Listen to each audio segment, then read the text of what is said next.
या देवी सर्वभूतेषु मां कुष्मांडा रूपेण संस्थिता। नमस्तस्यै नमस्तस्यै नमस्तस्यै नमो नमः। आज आप सुन रहे हैं दुर्गा सप्तशती का 5वां, 6वां, 7वां और 8वां अध्याय। दुर्गा सप्तशती 5वां अध्याय। इस उत्तर चरित्र के रुद्र ऋषि हैं, महासरस्वती देवता हैं, अनुष्टुप छंद हैं, भीमा शक्ति हैं, भ्रामरी बीज हैं, सूर्य तत्व हैं और सामवेद स्वरूप हैं। महासरस्वती की प्रसन्नता के लिए उत्तर चरित्र के पाठ में इसका विनियोग किया जाता है। जो अपने कर कमलों में घंटा, शूल, हल, शंख, मूसल, चक्र, धनुष और बाण धारण करती हैं, शरद ऋतु के शोभा संपन्न चंद्रमा के समान जिनकी मनोहर क्रांति है, जो तीनों लोकों की आधारभूता और शुंभ आदि दैत्यों का नाश करने वाली हैं, तथा गौरी के शरीर से जिनका प्राकट्य हुआ है, उन महासरस्वती देवी का मैं निरंतर भजन करता हूँ। ऋषि कहते हैं, पूर्व काल में शुंभ और निशुंभ नामक असुरों ने अपने बल के घमंड में आकर सचिपति इंद्र के हाथ से तीनों लोकों का राज्य और यज्ञ भाग छीन लिए। वे ही दोनों सूर्य, चंद्रमा, कुबेर, यम और वरुण के अधिकार का भी उपयोग करने लगे। वायु और अग्नि का कार्य भी वे ही करने लगे। उन दोनों ने सब देवताओं को अपमानित करके, राज्य भ्रष्ट, पराजित तथा अधिकारहीन करके स्वर्ग से निकाल दिया। उन दोनों महान असुरों से तिरस्कृत देवताओं ने अपराजिता देवी का स्मरण किया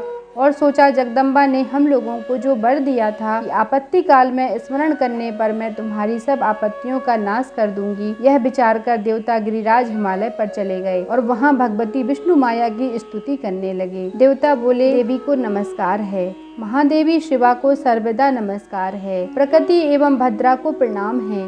हम लोग नियम पूर्वक जगदम्बा को नमस्कार करते हैं। रौद्रा को नमस्कार है, नित्या, गौरी एवं धात्री को बारंबार नमस्कार है। ज्योत्सनामयी, चंद्र रूपिणी एवं सुख स्वरूपा देवी को सतत प्रणाम है। शरणागतों का कल्याण करने वाली बुद्धि एवं सिद्धि रूपा देवी को हम बारंबार नमस्कार करते हैं। राक्षसों की लक्ष्मी, राजाओं की लक्ष्मी, शिव पत्नी स्वरूपा आप जगदम्बा को बार बार नमस्कार है। दुर्गम संकट से पार उतारने वाली, सबकी सारभूता, सर्वकारिणी, ख्याति कृष्णा और धूम्रा देवी को सर्वदा नमस्कार है। अत्यंत सौम्य तथा अत्यंत रौद्र रूपा देवी को हम नमस्कार करते हैं, उन्हें हमारा बारंबार प्रणाम है। जगत की आधारभूता कृति देवी को बारंबार नमस्कार है। जो देवी सब प्राणियों में विष्णु माया के नाम से कही जाती है, उनको नमस्कार है, उनको नमस्कार, उनको बारंबार नमस्कार है। जो देवी सब प्राणियों में चेतना कहलाती है, उनको नमस्कार, उनको नमस्कार, उनको बारंबार नमस्कार है। जो देवी सब प्राणियों में बुद्धि रूप से स्थित है, उनको नमस्कार, उनको नमस्कार, उनको बारंबार नमस्कार है। जो देवी सब प्राणियों में निद्रा रूप से स्थित हैं, उनको मेरा नमस्कार, उनको नमस्कार, उनको नमस्कार है। जो देवी सब प्राणियों में क्षुधा रूप से स्थित हैं, उनको नमस्कार, उनको नमस्कार, उनको बारंबार नमस्कार है। जो देवी सभी प्राणियों में छाया रूप से स्थित हैं, उनको नमस्कार, उनको नमस्कार, उनको बारंबार नमस्कार है। जो देवी सब प्राणियों में शक्ति रूप से स्थित हैं, उनको नमस्कार, उनको नमस्कार, उनको बारंबार नमस्कार है। जो देवी सब प्राणियों में तृष्णा रूप से स्थित हैं, उनको नमस्कार, उनको नमस्कार, उनको बारंबार नमस्कार है। जो देवी सब प्राणियों में क्षमा रूप से स्थित हैं, उनको नमस्कार, उनको नमस्कार, उनको बारंबार नमस्कार है। जो देवी सब प्राणियों में जाति रूप से स्थित हैं, उनको नमस्कार, उनको नमस्कार, उनको बारंबार नमस्कार है। जो देवी सभी प्राणियों में लज्जा रूप से स्थित हैं, उनको नमस्कार, उनको नमस्कार, उनको मेरा बारंबार नमस्कार है। जो देवी सब प्राणियों में शांति रूप से स्थित हैं, उनको नमस्कार, उनको नमस्कार, उनको बारंबार नमस्कार है। जो देवी सभी प्राणियों में श्रद्धा रूप से स्थित हैं, उनको नमस्कार, उनको नमस्कार, उनको बारंबार नमस्कार है। जो देवी सब प्राणियों में कांति रूप से स्थित हैं, उनको नमस्कार, उनको नमस्कार, उनको बारंबार नमस्कार है। जो देवी सब प्राणियों में लक्ष्मी रूप से स्थित हैं, उनको नमस्कार, उनको नमस्कार, उनको बारंबार नमस्कार है। जो देवी सब प्राणियों में वृत्ति रूप से स्थित हैं, उनको नमस्कार, उनको नमस्कार, उनको बारंबार नमस्कार है। जो देवी सभी प्राणियों में स्मृति रूप से स्थित हैं, उनको नमस्कार, उनको नमस्कार, उनको बारंबार नमस्कार है। जो देवी सब प्राणियों में दया रूप से स्थित हैं, उनको नमस्कार, उनको नमस्कार, उनको बारंबार नमस्कार है। जो देवी सभी प्राणियों में तुष्टि रूप से स्थित हैं, उनको नमस्कार, उनको नमस्कार, उनको बारंबार नमस्कार है। जो देवी सब प्राणियों में माता रूप से स्थित हैं, उनको नमस्कार, उनको नमस्कार, उनको बारंबार नमस्कार है। जो देवी सब प्राणियों में भ्रांति रूप से स्थित हैं, उनको नमस्कार, उनको नमस्कार, उनको बारंबार नमस्कार है। जो जीवों के इंद्रिय वर्ग की अधिष्ठात्री देवी एवं सब प्राणियों में सदा व्याप्त रहने वाली हैं, उन व्याप्ति देवी को मेरा बारंबार नमस्कार है। जो देवी चैतन्य रूप से इस संपूर्ण जगत को व्याप्त करके स्थित हैं, उनको नमस्कार, उनको नमस्कार, उनको बारंबार नमस्कार है। पूर्व काल में अपने अभीष्ट की प्राप्ति होने से देवताओं ने जिनकी स्तुति की तथा देवराज इंद्र ने बहुत दिनों तक जिनका सेवन किया, वह कल्याण की साधन भूता ईश्वरी हमारा कल्याण और मंगल करें तथा सारी आपत्तियों का नाश कर डालें। उद्दंड दैत्यों से सताए हुए हम सभी देवता जिन परमेश्वरी को इस समय नमस्कार करते हैं तथा जो भक्ति से विनम्र पुरुषों द्वारा स्मरण की जाने पर तत्काल ही संपूर्ण विपत्तियों का नाश कर देती हैं, वे जगदम्बा हमारा संकट दूर करें। ऋषि कहते हैं, हे राजन, इस प्रकार जब देवता स्तुति कर रहे थे, उस समय पार्वती देवी गंगा जी के जल में स्नान करने के लिए वहां पर आईं। उन सुंदर भौहों वाली भगवती ने देवताओं से पूछा,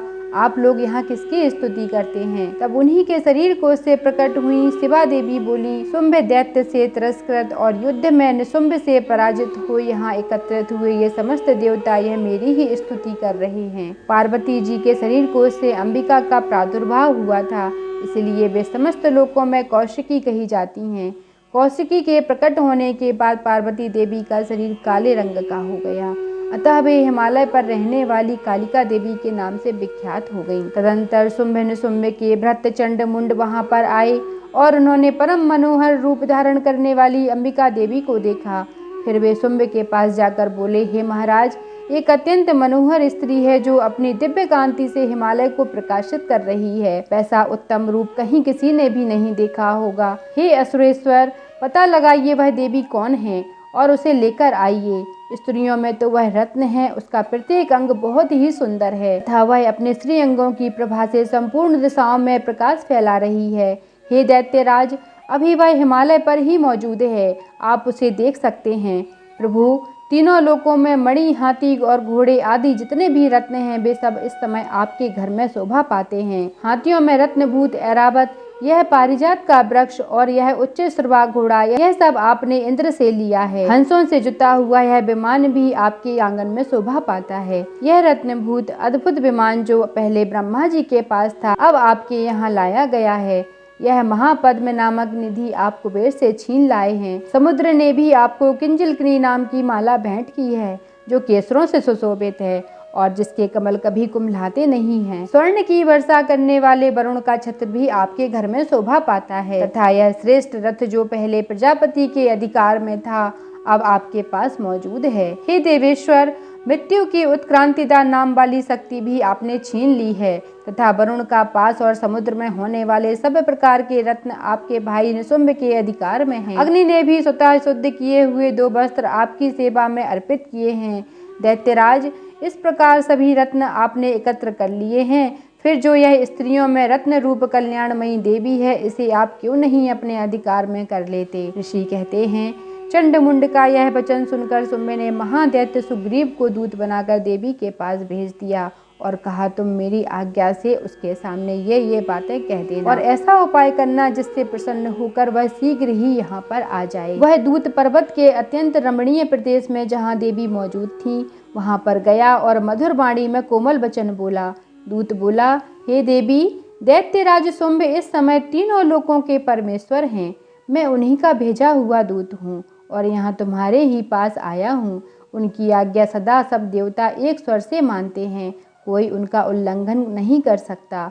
वे संपूर्ण देवताओं को परास्त कर चुके हैं।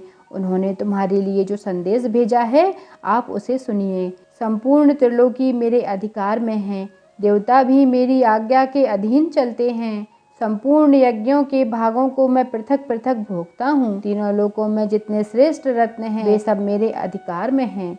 देवराज इंद्र का वाहन ऐरावत, जो हाथियों में रत्न के समान मैंने छीन लिया है। क्षीर सागर का मंथन करने से जो अश्व रत्न उच्च श्रवा घोड़ा प्रकट हुआ था, उसे देवताओं ने मेरे पैरों पर पड़कर समर्पित कर दिया। हे सुंदरी, उनके सिवा और भी जितने रत्नभूत पदार्थ देवताओं, गंधर्वों और नागों के पास थे वे सब मेरे ही पास हैं। देवी, हम लोग तुम्हें संसार की स्त्रियों में रत्न मानते हैं, अतः तुम हमारे पास आ जाओ, क्योंकि रत्नों का उपभोग करने वाले हम ही हैं। चंचल कटाक्षों वाली सुंदरी, तुम मेरी या मेरे महापराक्रमी निशुंभ की सेवा में आ जाओ, क्योंकि तुम रत्न स्वरूपा हो। मेरा वरण करने से तुम्हें तुलना रहित महान ऐश्वर्य की प्राप्ति होगी। अपनी बुद्धि से यह विचार कर तुम मेरी पत्नी बन जाओ। कहते हैं, दूत के ऐसा कहने पर कल्याणमयी भगवती दुर्गा देवी, जो इस जगत को धारण करती हैं, मन ही मन गंभीर भाव से मुस्कुराईं और इस प्रकार बोली। देवी ने कहा, दूत, तुमने सत्य कहा है, इसमें तनिक भी मिथ्या नहीं है। शुंभ तीनों लोकों का स्वामी है और निशुंभ भी उसी के समान महापराक्रमी है, किंतु इस विषय में मैंने जो प्रतिज्ञा कर ली है उसे मिथ्या कैसे करूं? मैंने अपनी अल्प बुद्धि के कारण पहले से ही जो प्रतिज्ञा कर रखी है उसे सुनो। जो मुझे संग्राम में जीत लेगा, जो मेरे अभिमान को चूर्ण कर देगा तथा संसार में जो मेरे समान बलवान होगा, वही मेरा स्वामी होगा। इसलिए शुंभ अथवा महादैत्य निशुंभ स्वयं ही यहाँ पर पधारें और मुझे जीतकर शीघ्र ही मेरा पाणी ग्रहण कर लें। इसमें विलंब की क्या आवश्यकता है? तो बोला, देवी, तुम घमंड से भरी हुई हो, मेरे सामने ऐसी बात ना करो। तीनों लोकों में कौन ऐसा पुरुष है जो शुंभ निशुंभ के सामने खड़ा हो सके? देवी, अन्य दैत्यों के सामने भी सारे देवता युद्ध में नहीं ठहर सकते, फिर तुम अकेली स्त्री होकर कैसे ठहर सकोगी? जिन शुंभ निशुंभ आदि दैत्यों के सामने इंद्र आदि सभी देवता भी युद्ध में खड़े नहीं हो सकते, उनके सामने तुम स्त्री होकर कैसे जाओगी? इसलिए तुम मेरे ही कहने से शुंभ निशुंभ के पास चली जाओ। ऐसा करने से तुम्हारे गौरव की रक्षा होगी, अन्यथा जब वे केस पकड़कर घसीटेंगे तब तुम्हें अपनी प्रतिष्ठा खोकर जाना पड़ेगा। देवी ने कहा, तुम्हारा कहना ठीक है, शुंभ बलवान है और निशुंभ भी बड़े पराक्रमी हैं, किंतु क्या करूं? मैंने पहले बिना सोचे समझे प्रतिज्ञा कर ली है, अतः तुम जाओ। मैंने तुमसे जो कुछ भी कहा है वह सब कुछ दैत्यराज से आदर पूर्वक कहना, फिर वे जो उचित जान पड़े उसको करें। इस प्रकार श्री मार्कंडेय पुराण में सार्वणिक मनमंत्र की कथा के अंतर्गत देवी महात्म्य देवी दूत संवाद नामक 5वां अध्याय पूरा हुआ। 6वां अध्याय। मैं सर्वगेश्वर भैरव के अंक में निवास करने वाली परमोत्कृष्ट पद्मावती देवी का चिंतन करता हूँ। वे नागराज के आसन पर बैठी हैं। नागों के फणों में सुशोभित होने वाली मणियों की विशाल माला से उनकी देहलता उद्दासित हो रही है। सूर्य के समान उनका तेज है। 3 नेत्र उनकी शोभा बढ़ा रहे हैं। वे हाथों में माला, कुंभ, कृपाल और कमल लिए हुए हैं तथा उनके मस्तक में अर्धचंद्रमा का मुकुट सुशोभित है। ऋषि कहते हैं, देवी का यह कथन सुनकर दूत को बड़ा ही आश्चर्य हुआ और उसने दैत्यराज के पास जाकर सब समाचार विस्तार पूर्वक कह सुनाया। दूत के उस वचन को सुनकर दैत्यराज कुपित हो उठा और दैत्य सेनापति धूम्रलोचन से बोला, धूम्रलोचन, तुम शीघ्र अपनी सेना को साथ लेकर जाओ। उस दुष्टा के केस पकड़कर घसीटते हुए उसे बलपूर्वक यहाँ पर लेकर आओ। उसकी रक्षा करने के लिए यहाँ दूसरा कोई नहीं खड़ा होगा, वह देवता, यक्ष अथवा गंधर्व ही क्यों ना हो, उसे तुम अवश्य मार डालना। कहते हैं, शुंभ के इस प्रकार आज्ञा देने पर धूम्रलोचन दैत्य 60,000 असुरों की सेना को साथ लेकर वहां से तुरंत चल दिया। वहां पहुंचकर उसने हिमालय पर रहने वाली देवी को देखा और ललकार कर कहा, अरे तू शुंभ निशुंभ के पास चल। यदि इस समय प्रसन्नता पूर्वक मेरे स्वामी के समीप नहीं चलेगी तो मैं बलपूर्वक तुझे पकड़कर घसीटते हुए लेकर जाऊंगा। देवी बोली, तुम्हें दैत्यों के राजा ने भेजा है, तुम स्वयं ही बलवान हो और तुम्हारे साथ विशाल सेना भी है।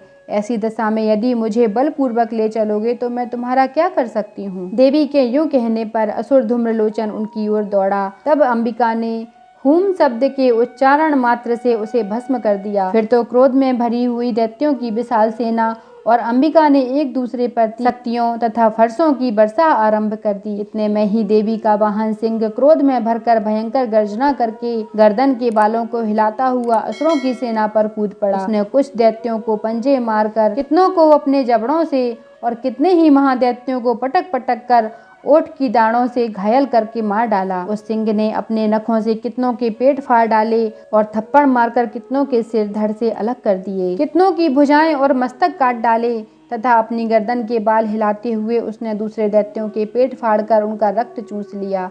अत्यंत क्रोध में भरे हुए देवी के वाहन उस महाबली सिंह ने क्षण भर में असुरों की सारी सेना का संहार कर डाला। शुंभ ने जब सुना कि देवी ने धूम्रलोचन असुर को मार डाला तथा उसके सिंह ने सारी सेना का सफाया कर डाला, तब उस दैत्यराज को बड़ा क्रोध हुआ, उसका ओंठ कांपने लगा। उसने चंड और मुंड नामक दो महादैत्यों को आज्ञा दी, हे चंड और हे मुंड, तुम लोग बहुत बड़ी सेना लेकर वहां जाओ। उस देवी के झोंटे पकड़कर अथवा उसे बांधकर शीघ्र ही यहाँ पर लेकर आओ। यदि इस प्रकार उसको लाने में कोई भी संदेह हो तो युद्ध में सब प्रकार के अस्त्रों शस्त्रों तथा समस्त आसुरी सेना का प्रयोग करके उसकी हत्या कर डालना। उस दुष्टा की हत्या होने तथा सिंह के मारे जाने पर उस अंबिका को बांधकर साथ लेकर शीघ्र ही लौट आना। इस प्रकार श्री मार्कंडेय पुराण में सार्वणिक मनमंत्री की कथा के अंतर्गत देवी महात्म्य के धूम्रलोचन वध नामक छठा अध्याय पूर्ण हुआ। चंड और मुंड का वध। मैं मातंगी देवी का ध्यान करता हूँ। वे रत्नमय सिंहासन पर बैठकर पढ़ते हुए तोते का मधुर शब्द सुन रही हैं। उनके शरीर का वर्ण श्याम है।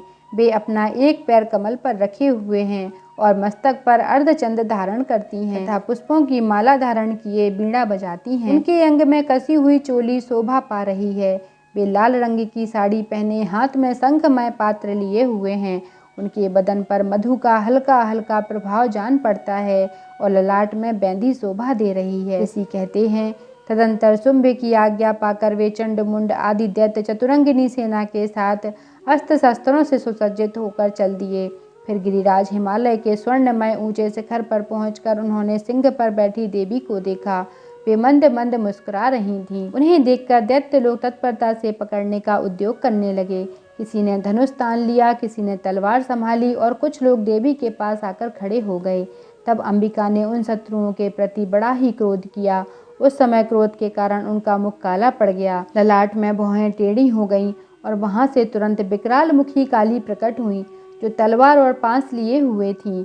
वे विचित्र खड़वांग धारण किए और चीते के चर्म की साड़ी पहने नरमुंडों की माला से विभूषित थीं। उनके शरीर का मांस सूख गया था, केवल हड्डियों का ढांचा था, जिससे वे अत्यंत भयंकर जान पड़ती थीं। उनका मुख बहुत विशाल था। जीभ लपलपाने के कारण वे और भी डरावनी प्रतीत होती थीं। उनकी आंखें भीतर को धसी हुई और लाल थीं। वे अपनी भयंकर गर्जना से संपूर्ण दिशाओं को गुंजा रही थीं। बड़े बड़े दैत्यों का वध करती हुई वे काली देवी बड़े वेग से दैत्यों की उस सेना पर टूट पड़ी और सबको भक्षण करने लगी। वे पार्श्व रक्षकों, अंकुशधारी महावतों, योद्धाओं और घंटा सहित कितने ही हाथियों को एक ही हाथ से पकड़कर मुंह में डाल लेती थीं। इसी प्रकार घोड़े, रथ और सारथी के साथ रथी सैनिकों को मुंह में डालकर वे उन्हें बड़े भयानक रूप से चबा डालती थीं। किसी के बाल पकड़ लेती, किसी का गला दबा देती, किसी को पैरों से कुचल डालती, किसी को छाती के धक्के से गिराकर मार डालती। वे असुरों के छोड़े हुए बड़े बड़े अस्त्र शस्त्र मुंह से पकड़ लेती और रोष में भरकर उनको दांतों से पीस डालती थीं। काली ने बलवान एवं दुरात्मा दैत्यों की वह सारी सेना रौंद डाली। कोई तलवार के घाट उतारे गए, कोई खड़वांग से पीटे गए और कितने ही असुर दांतों के अग्रभाग से कुचले जाकर मृत्यु को प्राप्त हुए। इस प्रकार देवी ने असुरों की उस सारी सेना को क्षण भर में मार गिराया। यह देखकर चंड उन अत्यंत भयानक काली देवी की ओर दौड़ा तथा महादैत्य मुंड ने भी अत्यंत भयंकर बाणों की वर्षा से तथा हजारों बार चलाए हुए चक्रों से उन भयानक नेत्रों वाली देवी को आच्छादित कर दिया। वे अनेकों चक्र देवी के मुख में समाते हुए ऐसे जान पड़े मानो सूर्य के बहुतेरे मंडल बादलों के उदर में प्रवेश कर रहे हों। तब भयंकर गर्जना करने वाली काली देवी ने अत्यंत रोष में भरकर विकट अट्टहास किया। उस समय उनके विकराल बदन के भीतर कठिनता से देखे जा सकने वाले दांतों की प्रभा से वे अत्यंत ही उज्जवल दिखाई देती थीं। देवी ने बहुत बड़ी तलवार हाथ में ली, हम का उच्चारण करके चंड पर धावा किया। उसके केस पकड़कर उसी तलवार से उसका मस्तक काट डाला। चंड को मारा गया देखकर मुंड भी देवी की ओर दौड़ा। तब देवी ने रोष में भरकर उसे भी तलवार से घायल करके धरती पर सुला दिया। महापराक्रमी चंड और मुंड को मारा गया देखकर मरने से बची हुई बाकी सेना भय से व्याकुल होकर चारों ओर भागने लग गई। तदंतर काली ने चंड और मुंड का मस्तक हाथ में लेकर चंडिका के पास जाकर प्रचंड अट्टहास करते हुए कहा, हे देवी, मैंने चंड और मुंड नामक इन दो महापशुओं को तुम्हें भेंट किया है। अब युद्ध यज्ञ में तुम शुंभ और निशुंभ का स्वयं ही वध करना। ऋषि कहते हैं, वहां लाए हुए उन चंड मुंड नामक महादैत्यों को देखकर कल्याणमयी चंडिकी ने काली से मधुर वाणी में कहा, हे देवी, तुम चंड और मुंड को लेकर मेरे पास आई हो, इसलिए संसार में चामुंडा के नाम से तुम्हारी ख्याति होगी। इस प्रकार श्री मार्कंडेय पुराण में सार्वणिक मनमंत्र की कथा के अंतर्गत देवी महात्म्य चंड मुंड वध नामक 7वां अध्याय पूर्ण हुआ। 8वां अध्याय रक्त बीज का वध। मैं अणिमा आदि सिद्धिमय किरणों से आवृत भवानी का ध्यान करता हूँ। उनके शरीर का रंग लाल है, नेत्रों में करुणा लहरा रही है तथा हाथों में पास, अंकुश, बाण और धनुष शोभा पाते हैं। ऋषि कहते हैं, चंड और मुंड नामक दैत्यों के मारे जाने तथा बहुत सी सेना का संहार हो जाने पर दैत्यों के राजा प्रतापी शुंभ के मन में बड़ा ही क्रोध हुआ और उसने दैत्यों की संपूर्ण सेना को युद्ध के लिए कूच करने की आज्ञा दे दी। वह बोला, आज उदयुध नाम के 86 दैत्य सेनापति अपनी सेनाओं के साथ युद्ध के लिए प्रस्थान करें। कंबू नाम वाले दैत्यों के 84 सेना नायक अपनी वाहिनी से घिरे हुए यात्रा करें। 50 कोटि वीर्य कुल के और 100 धौम्र कुल के असुर सेनापति मेरी आज्ञा से सेना सहित कूच करें। कालक, दौहर्द, मौर्य और काल के असुर भी युद्ध के लिए तैयार हों। मेरी आज्ञा से तुरंत प्रस्थान करें। भयानक शासन करने वाले असुर राज्य शुंभ इस प्रकार आज्ञा दें, सहस्त्रों बड़ी बड़ी सेनाओं के साथ युद्ध के लिए प्रस्थित हों। उसकी अत्यंत भयंकर सेना को आती देखकर चंडिका ने अपने धनुष की टंकार से पृथ्वी और आकाश के बीच का भाग गुंजा दिया। हे राजन, तदंतर देवी के सिंह ने भी बड़ी जोर जोर से दहाड़ना आरंभ कर दिया। फिर अंबिका ने घंटे के शब्द से उस ध्वनि को और भी अधिक बढ़ा दिया। धनुष की टंकार, सिंह की दहाड़ और घंटे की ध्वनियों से संपूर्ण दिशाएं गूंज उठी। उस भयंकर शब्द से काली ने अपने विकराल मुख को और भी बढ़ा लिया तथा इस प्रकार से विजयनी हुई। उस तुमुल नाद को सुनकर दैत्यों की सेनाओं ने चारों ओर से आकर चंडिका देवी, सिंह तथा काली देवी को क्रोध पूर्वक घेर लिया। हे राजन, इसी बीच में असुरों के विनाश तथा देवताओं के अभ्युदय के लिए ब्रह्मा, शिव, कार्तिकेय, विष्णु तथा इंद्र आदि देवों की शक्तियां जो अत्यंत पराक्रम और बल से संपन्न थीं, उनके शरीरों से निकलकर उन्हीं के रूप में चंडिका देवी के पास चली गईं। जिस देवता का जैसा रूप, जैसी वेशभूषा और जैसा वाहन है, ठीक वैसे ही साधनों से संपन्न हो,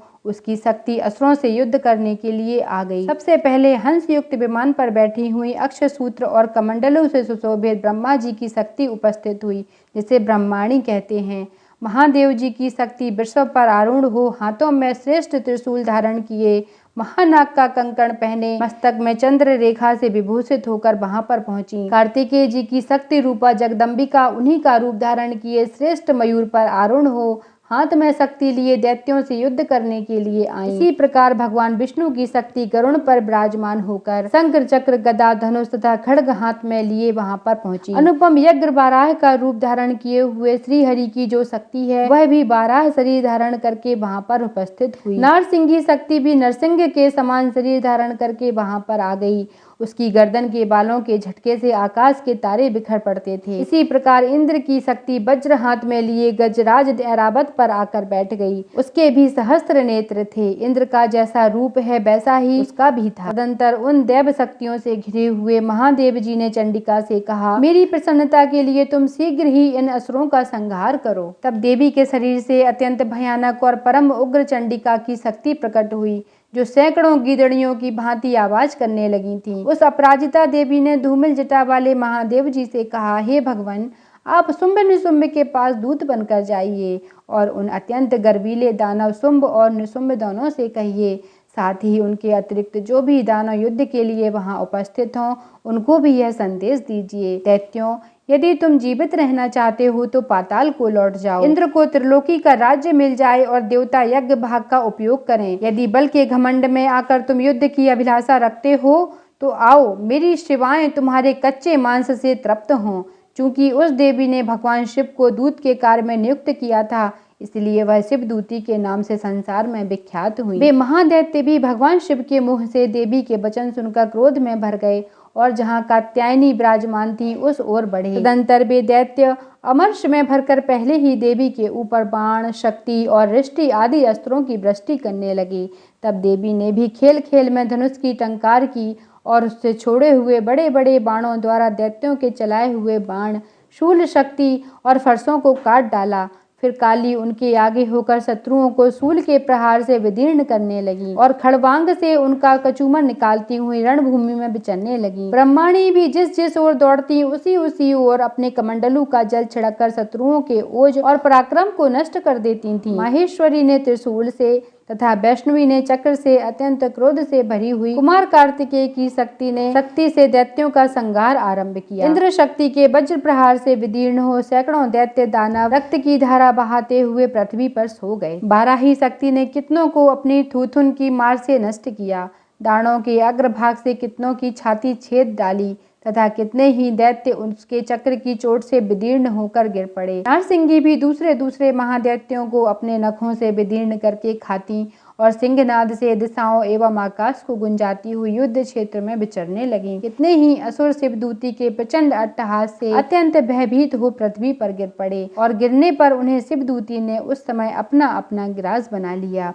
इस प्रकार क्रोध में भरे हुए मातृगणों को नाना प्रकार के उपायों से बड़े बड़े असुरों का मर्दन करते देखकर दैत्य सैनिक भाग खड़े हुए। मातृगणों से पीड़ित दैत्यों को युद्ध से भागते देख रक्तबीज नामक महादैत्य क्रोध में भरकर युद्ध करने के लिए आ गया।